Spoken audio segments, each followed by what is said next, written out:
Welcome to the Department of Folklore and Ethnomusicology's first colloquium gathering of 2022. We are delighted to have you all convening with us here on Zoom. A quick note as we begin, we are recording this talk today.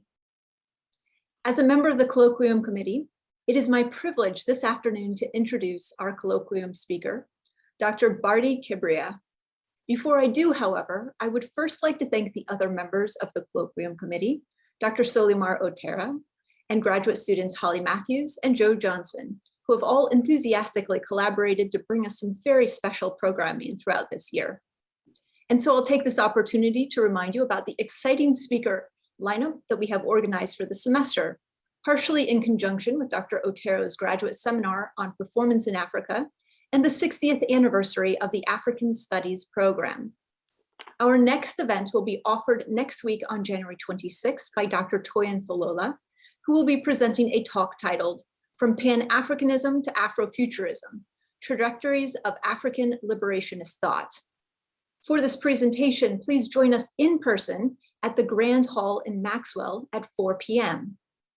Then on February 18th at 3:30 p.m. in Jordan Hall, room 124, we will enjoy a visit from John Baker Jr., a genealogy expert, oral historian, and the author of the book, The Washingtons of Wessington Plantation, Stories of My Family's Journey to Freedom.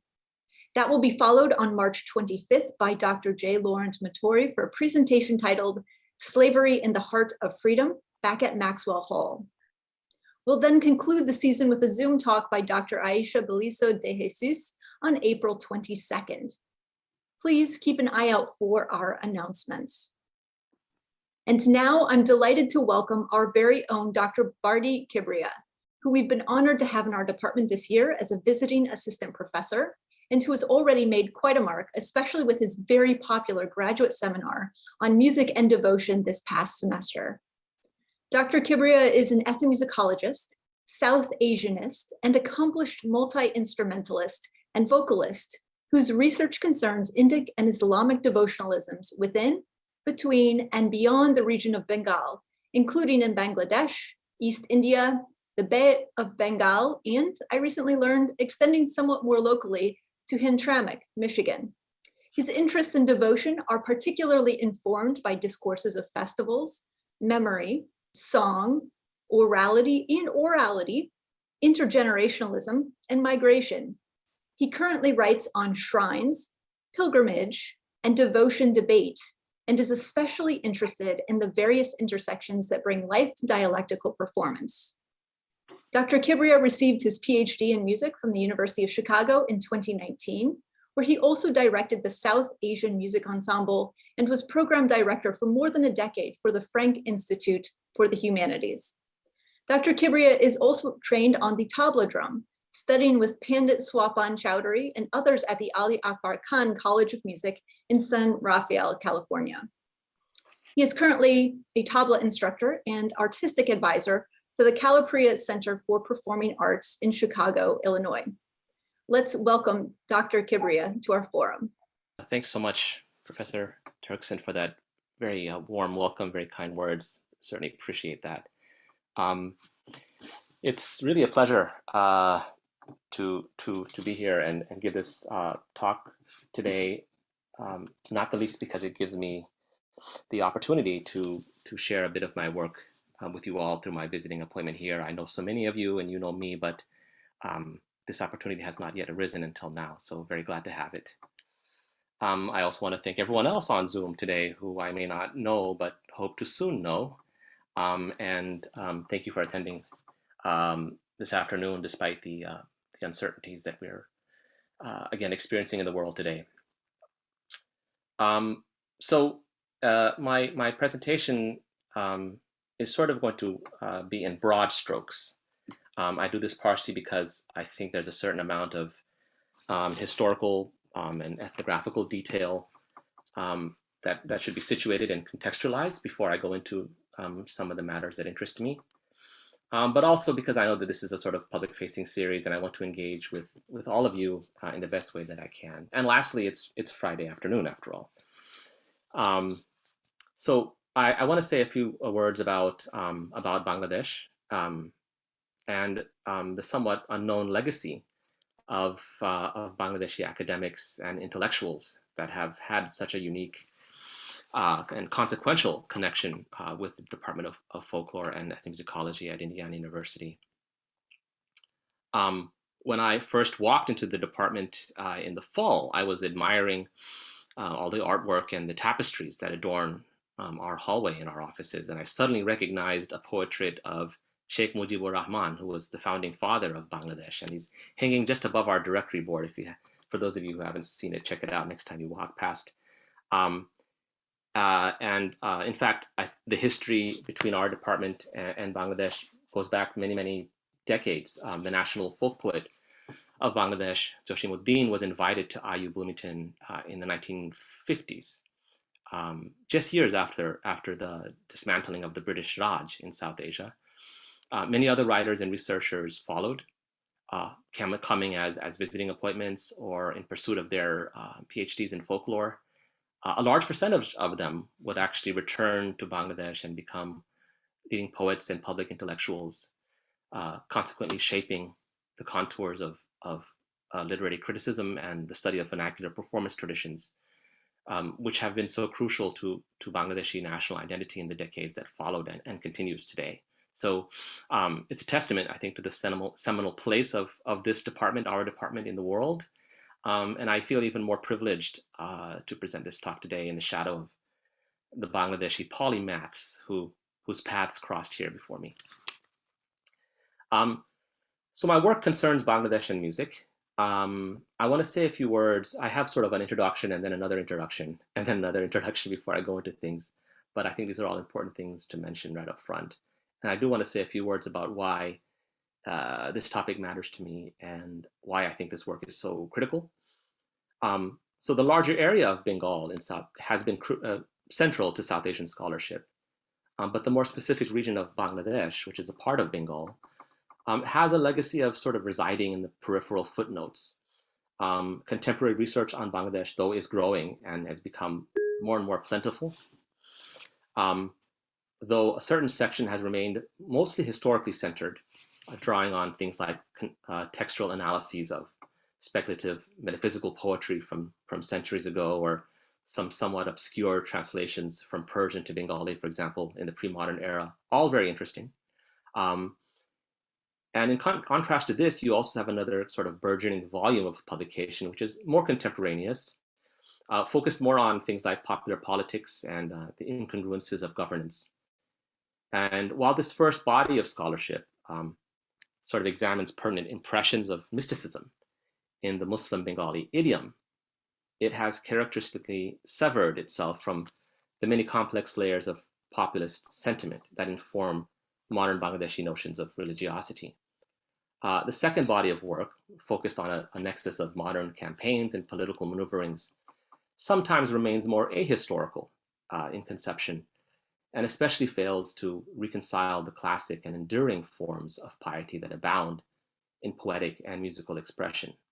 So both of these bodies of work, while recognizing the potency of religious discourse, seem to gravitate to either end of a continuum. My own work seeks in some way to bridge this gap through a temporally expansive notion of devotion that is both abiding and amenable through the phenomenon of musical pastiche in a religious setting. And so to introduce my work, I offer three opening vignettes that situate some of the salient themes regarding my work in Bangladesh, namely the discursive spirit of devotional song performance and the way it moves from one subject to another, the ubiquitous but sometimes contentious space of shrines where such performances often are experienced, and also a sense of liminality and alterity that imbues them with meaning. So the first vignette is about Pir Ghazi. So the word Pir just refers to a holy man, a Muslim holy man. Ghazi, coming from a larger sort of terminology of the Muslim world, refers to a sort of saint warrior figure. In Bengali, Pir Ghazi is a traveling saint figure in certain forms of pre-modern Bengali religious poetry. His escapades through Bengal continue to be the subject of numerous vernacular performance styles in Bangladesh. This is Rajak Raja. He's a bardic performer from the region of Faridpur in Bangladesh, and he specializes in the stories of Pir Ghazi through song, recitative, and episodic storytelling. As a Muslim warrior saint, Ghazi is known for both his military prowess in conquering the unexplored mangrove forests of southern Bengal, as well as his supernatural abilities to pacify dangerous animals or the natural elements. Ghazi is traditionally worshipped alongside a female guardian of the forest, as well as a Hindu sovereign of the delta. In this localized setting of territorial expansion and expedition, Bir Ghazi was integrated with an already existent tradition of indigenous deities found in song and poetry, bridging broader devotional narratives with regionalized ones. Importantly, the figure of Ghazi is always accompanied by his faithful companion and adopted brother, Kalu. Here's an entrance to a shrine honoring Ghazi and Kalu. In performance, the extended dialogue between Ghazi and Kalu is lively and suppositional, surrounding debates between orthodoxy and orthopraxy, the centrality of the Quran and prayer versus the intercession of saints and more transcendent religious experiences. The verbal exchanges of Ghazi and Kalu, embrace the dialectical, the rhetorical, the absurd, and poignantly accompanying their daring adventures into uncharted territory. My second vignette concerns a novel, a classic novel of Bengali literature, first produced in 1948 by Sayyid Waliullah, called Lal Shalu. This novel provides a striking account of modern shrine legacies in Muslim Bengal. The novel's central character, Majid, unexpectedly arrives in a quiet village and begins to publicly condemn the local community for failing to maintain the grave of a nearby holy man. Over the course of the novel, Majid manages to convince the villagers to restore the shrine and build an adjacent madrasa or Islamic school and provide housing for him as the shrine's caretaker. After acquiring much wealth and several wives, Majid begins to encounter opposition to his initiatives, but manages to cunningly avoid persecution each time with his quick-wittedness and expertise in allocution. While Majid's behavior becomes increasingly immoral in the novel, the nature of the shrine remains mostly ambivalent to the villagers. Furthermore, while the novel explores the idea of local shrines as dubious spaces of piety, it concurrently sheds light on the open-endedness of shrine legacies, especially ones which have been forgotten or obscured by generations of religious reorientation. Ultimately, the power of Majid's shrine is formulated through the extrapolation of pietistic sentiments that he impresses upon his subjects, which, like a derelict shrine's predicament, is built on a disjointed foundation made evocative through ambivalence. The topic of my last vignette was recently visited in 2015 by the Prime Ministers of India and Bangladesh, who convened to simplify and exchange a series of enclaves nestled between their two borders. While unspoken, this sudden initiative to reconfigure the long-standing enclaves of the region was palpably informed by a certain tension, namely the increasingly amiable relationship between the two governments on the one hand, and the threat of illegal movement across borders by its peoples on the other. These enclaves, representing small portions of one nation completely surrounded by another, truly exemplified one of the most confusing maps of interterritorial claims found in the world. Moving along Bangladesh's border with numerous Indian states, these enclaves also consisted of counter-enclaves and even counter-enclaves, a seemingly endless collection of concentric spaces. This is a picture of Teen Bigha. It's a corridor in northern Bangladesh that links one of the last remaining enclaves that is owned by Bangladesh, surrounded by India. Today, the disappearance of most of these enclaves has also been replaced by a border fence around large portions of Bangladesh adjacent to India. In some cases, this fence ironically separates Bengalis of Bangladesh and Bengali pluralities of India who fled Bangladesh during the Liberation War decades ago. Furthermore, the legacy of these enclaves are not simply a byproduct of the region's realignments with the British or even India and Pakistan, but larger empires and regional dynasties over centuries, laying claim to culturally or politically relevant corners of Bangladesh. My talk today focuses on the sort of interventional qualities of musical devotion in Bangladesh. And I focus on a particular community, the boyati community, who are a loose collective of Sufi musicians that reside throughout the nation, and their connection to a broad spectrum of shrines through a stylized and dialectical performance tradition. A fundamental objective of this work has been to interrogate how a musical debate is understood as pietistic expression through the experience of shrine performance and pilgrimage. Before offering some important historical context, I'll start with some broader impressions of Bangladeshi devotionalism in performance. First, the devotion which I speak of represents a style of musical navigation, a larger performance process represented by the transitional exchange of ideas in the devotional moment. More generally, pietism is understood through the lens of devotional experience and practices, and frequently as a reaction to formalism and intellectualism. In both Indic and Islamic forms of worship, the nature of devotionalism is commonly emphasized as practitioner-focused phenomenon.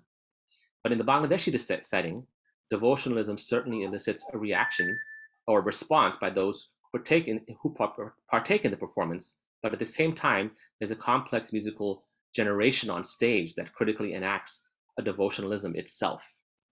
In particular, it features an aggregation of diverse song styles, poetic sensibilities, and approaches to storytelling that have been in circulation for milieu.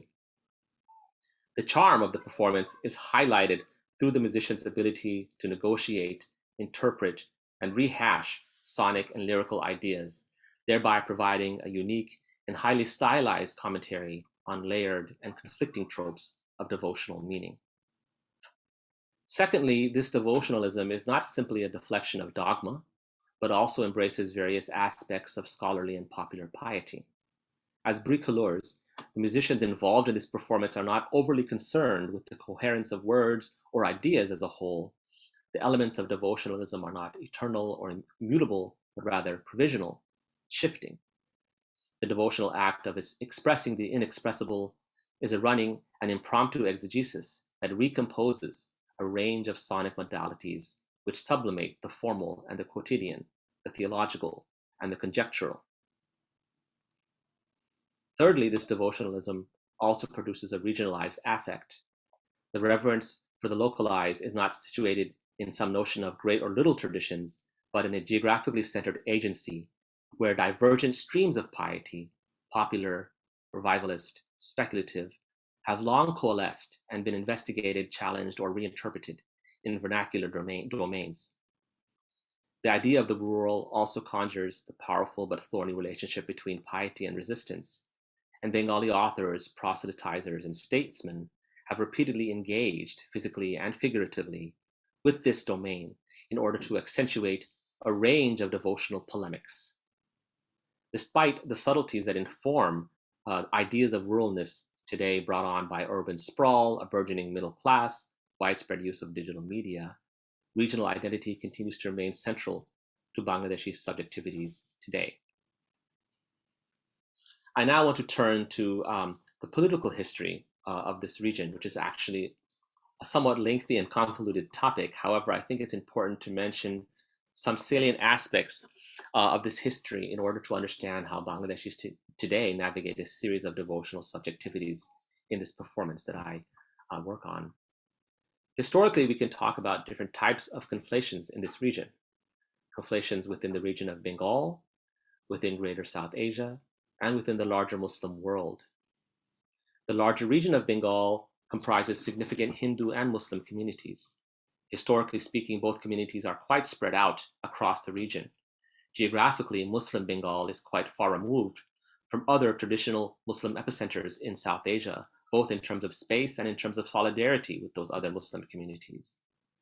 Today, Bangladesh is one of the largest Muslim populations on earth, but with a history of being ruled by both non-Muslim bureaucracies and non-Bengali Muslim elites in the pre-modern era. While Bengali Muslims began to outnumber Bengali Hindus in the late 19th century, in the 20th century, the region was actually an epicenter for Hindu modernism and anti-British discourse by members of that community. In that era, the Bengal Renaissance, a movement which modernized music, literature, and political thought, was a largely Hindu-driven movement. And while it remained secular and all-embracing in spirit, it also failed to consider distinctly Muslim subjectivities. The region of Bengal was actually partitioned 3 times in the 20th century. The British divided Bengal into a Hindu and Muslim district in the early 20th century, which actually had different reactions from Bengali Muslims and Hindus. Ultimately, that partition was retracted. After British rule ended in 1947, a part of Bengal remained in India, and another part became East Pakistan, what is today Bangladesh. This was the second partition. Both Pakistans were created out of British India, with the consequences of that era claiming them to be a place for South Asian Muslims. Comparing both Pakistans at partition, one was quite bloody, defined by a mass exodus of people across borders. The other, that which is now Bangladesh, was more subtle and complex and involved multiple instances of mass movement, as well as a continuous trickling of movement across borders that continues today. For Bangladeshis in particular, partition isn't just something that is reflected on with nostalgia, but continues to have contemporary significance. From 1947 to 71, Bangladesh was essentially governed by the nation of Pakistan, 1,000 miles on the other side of India. Bangladeshis regard Pakistani rule as a failed project.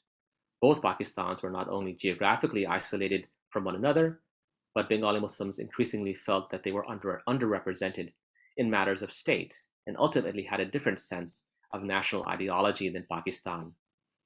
Pakistan is a nation of many different ethnic groups, united through a link language known as Urdu, and a generally shared Islamic identity. Bangladesh has a large Hindu minority even today, and so not all Bangladeshis are united in faith. However, unlike most modern nation states in South Asia, Bangladesh has a largely unified ethno-linguistic majority of Bengali peoples.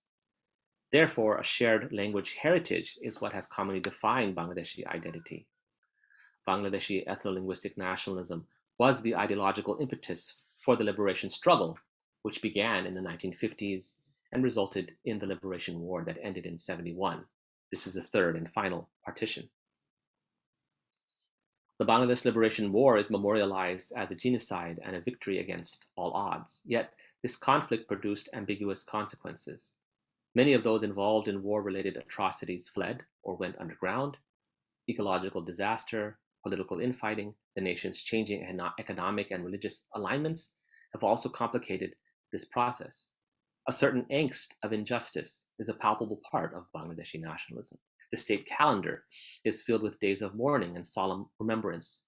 National monuments today are architectural representations of the victorious dead, solemn pride, unrequited justice. Some have intentionally unfinished in open spaces, pristine pools of stagnant water, or non-religious representations honoring martyrs and Bengali language heritage. These aspects are decidedly uncertain and imprecise in tone. Officially, Bangladesh is a parliamentary democracy, with the exception of a few notable and controversial military coups that negotiated with religious factions to gain power. But Bangladesh has essentially never been a religious state. In fact, as early as the 2010s, a large-scale public uprising occurred, which, amongst other things, officially ousted Islamic organizations from politics. The fact that this occurred in the 2010s, however, and many decades after independence, underlies many other deep-seated complications.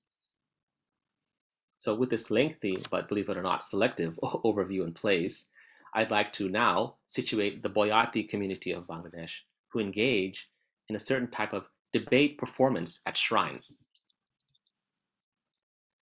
In my own archival work, I have discovered that the term boyati has been in use since at least the late 1800s, although this loose community of musicians may have been known by different names prior to that time. They have, however, been largely, but not exclusively, Muslim musicians and native to the region of historical East Bengal and what is today Bangladesh. Boyati musicality represents a vast repository and has never focused on the particulars of one genre, musical disposition, or form of patronage. These alignments have changed over eras of time. This is reflected today by the fact that most Bangladeshis are familiar with the term boyati, but probably unsure about what boyati musicianship represents in terms of style and content. Boyati musicians themselves, too, willingly conflate their own musical identity with other communities of artists, some of whom have entered the world of boyati performance themselves. While this malleable and open-ended configuration has further informed boyati obscurity, it has also highlighted the citational and interdiscursive nature of their creativity. All boyati musicians, however, are Sufi musicians and are therefore initiated into a Sufi brotherhood. A plausible notion suggests that the word boyati is actually inspired by the Arabic Bigha, sale, transaction, literally, but something which in Sufi terminology refers to an oath of allegiance, or the larger initiating act of joining a Sufi brotherhood. Throughout the Muslim world, Sufi traditions are typically organized around such brotherhoods through a founding figure or region and a specific set of practices associated with that individual or region. Sufi communities tend to emerge from a particular Sufi brotherhood, developing a devotional repertoire that aligns with the spiritual practices and ideologies of that brotherhood. Generally speaking, the most prominent brotherhoods in Bangladesh developed elsewhere, like the Chishti and Qadari brotherhoods, or are a conglomerate system, like the Majd Bhandari brotherhood. In true bricolage fashion, the Boyati Sufi can belong to one of any number of Sufi brotherhoods popular in Bengal, and their performance approach is in fact inspired by an array of hagiographical and ritualistic discourses that this dynamic relationship affords. Today, Boyati musicians engage in a popular style of performance which is called Vichar Gan, songs of rumination or songs of deliberation. This performance is a polemically driven genre of song and narrative recitation, largely staged and improvised in open-air spaces of certain Sufi shrines in Bangladesh. Funded by mausoleum committees, regulated by communal judges, and enjoyed by both aficionados and passers-by, the format of Bichargan allows two Boyati musicians to alternatively take the stage and engage in a dialectical performance. Each Boyati is assigned to a particular angle or pokho of a rhetorical argument based on a prearranged and binary topic. This is Porimal Shwarkar, shown here posing in front of both his instruments and his books. Boyati musicians very much see themselves as musicians and scholars, and are often avid book collectors. Sometimes during the debate, when their opponent is on stage, you can see the Boyati listening intently while taking down notes with pen and paper in hand. While Boyati musicians admire and value this sort of musical erudition, it is also a part of a larger performance objective that intersperses the musical and the textual, the scholarly and the popular.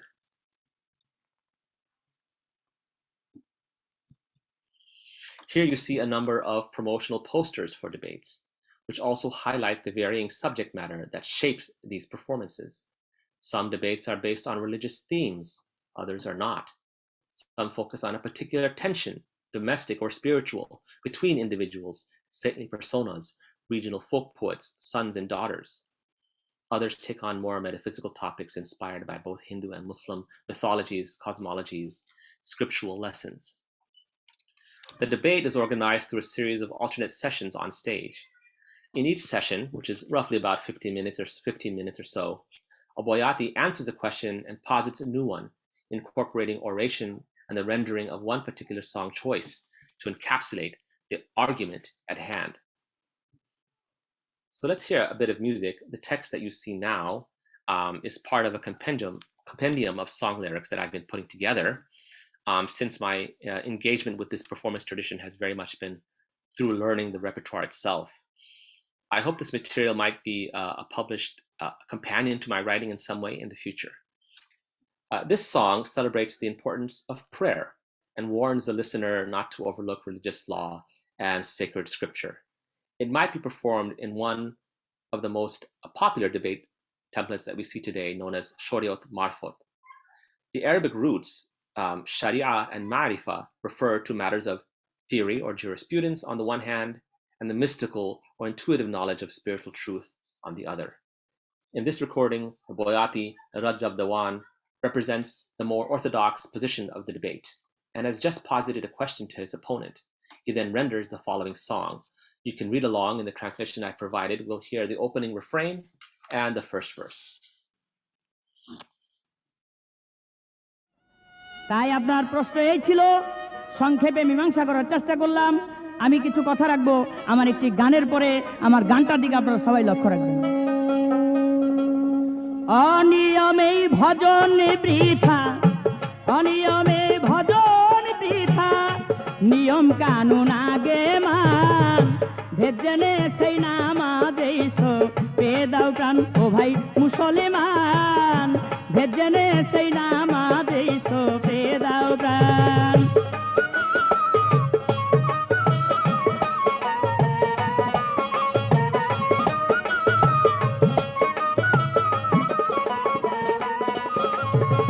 শরীয়তার তরিকতে হাকিকতার মারফতে, শরীয়তার তরিকতে হাকিকতার মারফতে, নামাজ হুকুম বিধি মতে, নামাজ হুকুম বিধি মতে, নিষেধ নাই বিধির বিধান, ভেজনে সেই নামাদেশ পেদাও প্রাণ ও ভাই মুসলমান। Given its stylistic weaving of components, what exactly is at stake in such a performance? How are some performances more coherent or offer more creative magic than others? What are the moderating forces in such a debate, and who are the interpreters of intermediacy? How do we align performance with the expectations of the crowd in a larger performance that is perceived to be both devotional and entertainment? There are several angles from which to examine the efficacy of debate performances. First and foremost,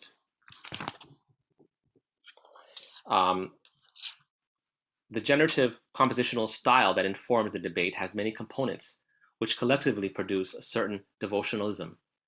Rather than standardizing these matters, the debate evokes a seemingly endless assortment of weapons in a devotional arsenal. This devotional imagery, the devotional imagery associated with canonical poets, for example, can be channeled in performance through recognizable turns of phrase or thematic content. The legacies or ascetic practices of such saint poets are consequently channeled as well. Melodic contours can also be repurposed through their sonic sensibilities.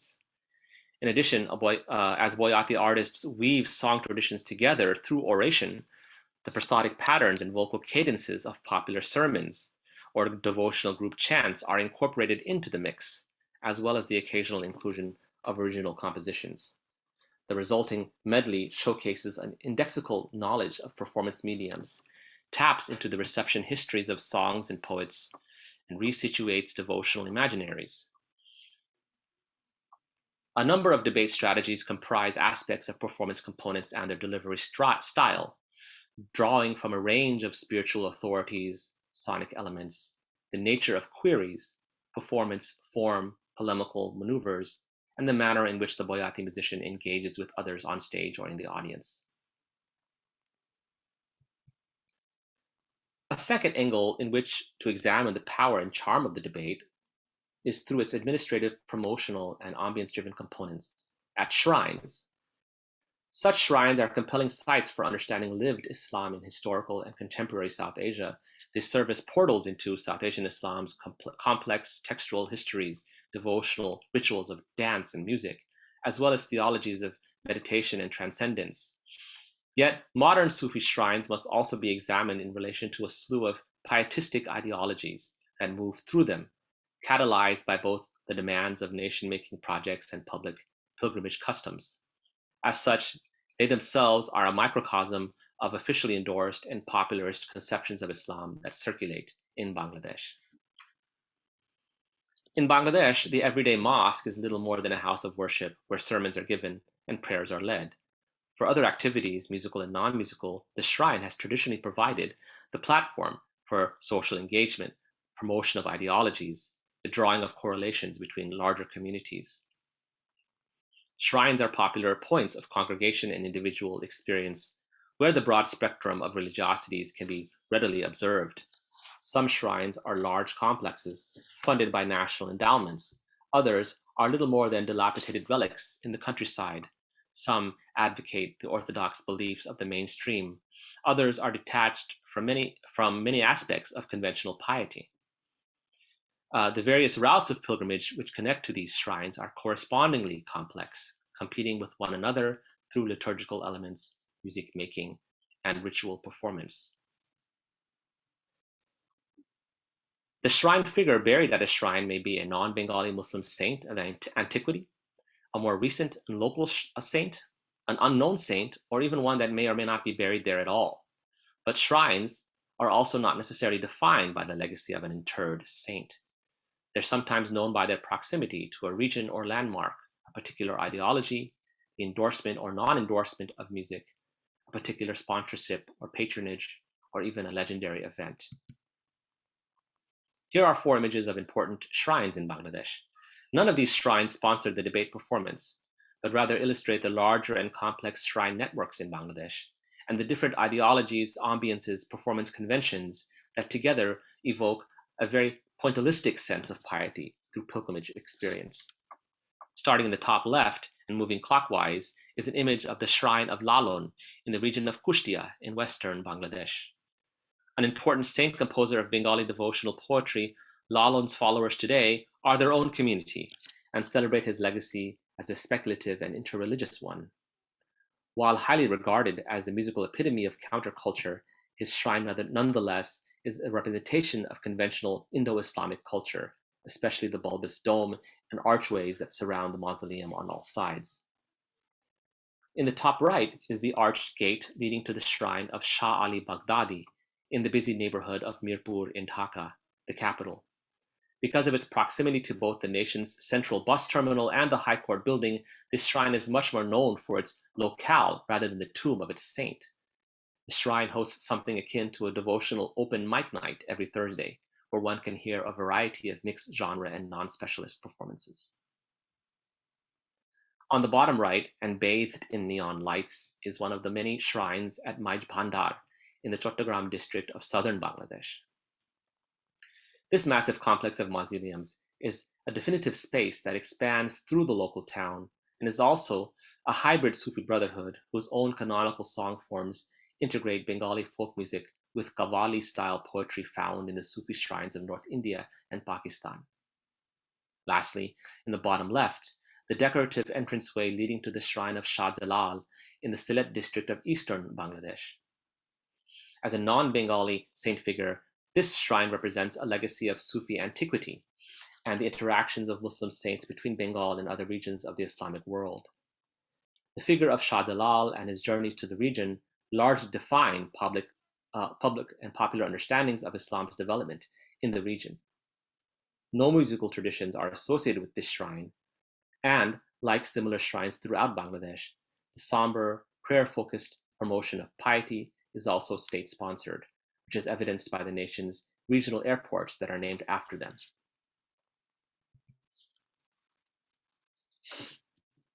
The shrines which endorse boyati performance are, in most cases, lesser-known shrines that remain inconspicuous amongst an otherwise bewildering network of shrine cultures throughout the country. Thus, a mutually beneficial relationship exists between shrine and boyati. The shrines that boyati musicians host receive popular attention through the debate, which is also a ticketed event, while the open-ended style of boyati performance finds a home in these slightly more obscure shrines in outlying regions. Shrine committees not only regulate pilgrimage and maintain the mausoleum, but also act as impresarios, searching for and hiring the boyati musicians whose styles best evoke the sonic ambience of their shrine. Thus, shrine caretakers and musicians alike are not simply providing a soundtrack to the pilgrimage experience, but are conduits for the devotional sublimation that enshrines pilgrimage. Often, particular shrines become known for a certain debate template or a distinct polemical style. These elements further condition the spiritual aura, sonic progression, dialectical expectations that inform debate performance. This brings me to my final point, the body of aesthetes and passers-by that formed the debate's listenership and participants. As events that typically begin after the final of the 5 daily prayers and continues through the night, there is sometimes a phantasmagorical, ephemeral aspect of debate performances at shrines. Shrine venues typically happen on the death anniversary of the interred saint and can be constructed and dismantled quickly. At times, as I have sometimes witnessed, the details of a debate performance remain indeterminate until hours before the program begins, especially if the venue receives opposition or outrage from conservative members of the community. The fleeting platform thus elicits a certain prestige through its transience, where devotional appeal also lies in how it suddenly is experienced and then fondly remembered. Today, a larger percentage of audience members belong to a burgeoning class of pilgrims and audience members that uniquely juggle cultural knowledge domains through code switching, which they increasingly understand as a form of style and empowerment, opening up spaces for sociality, aesthetics, value, and subjectivity afforded to them. Unlike other groups who may dispassionately chance upon the performance of the debate, this listenership, rather, seems to particularly enjoy the debate as both a whimsical and deeply introspective act. Ultimately, their engagement with the debate, one that recognizes and finds merit in its odd amalgamation of elocution and playfulness, is an apt foil to boyati discursiveness. If, for the boyati, the debate is an astute demonstration of muddled subjectivities for Bengali Muslims over time and space, its most ardent listenership is uniquely poised to hear the delight in its ostensibly rambling and serpentine nature. In Bangladesh, the relationships between artist, debate, and shrine is a complex one. The vast disparity found in coexisting devotional performance spaces at burial sites and the subsequent geographical boundaries of piety which they delineate generate a heightened sense of spiritual competitiveness. While this phenomenon accentuates the incongruous and sometimes volatile interactions of varying religiosities, it also encourages and conflates the boundaries of traditional sacred space and its experimental motion through sound. The debate's entertaining capriciousness is suppositional and transgressive, at once contentious and disarming. There's a poignant but unspoken acknowledgement of its absurdity and the debating of rhetorical questions that have long infiltrated the parameters of Bengali devotional song, but will perhaps remain inconclusive for many years to come. Thanks so much.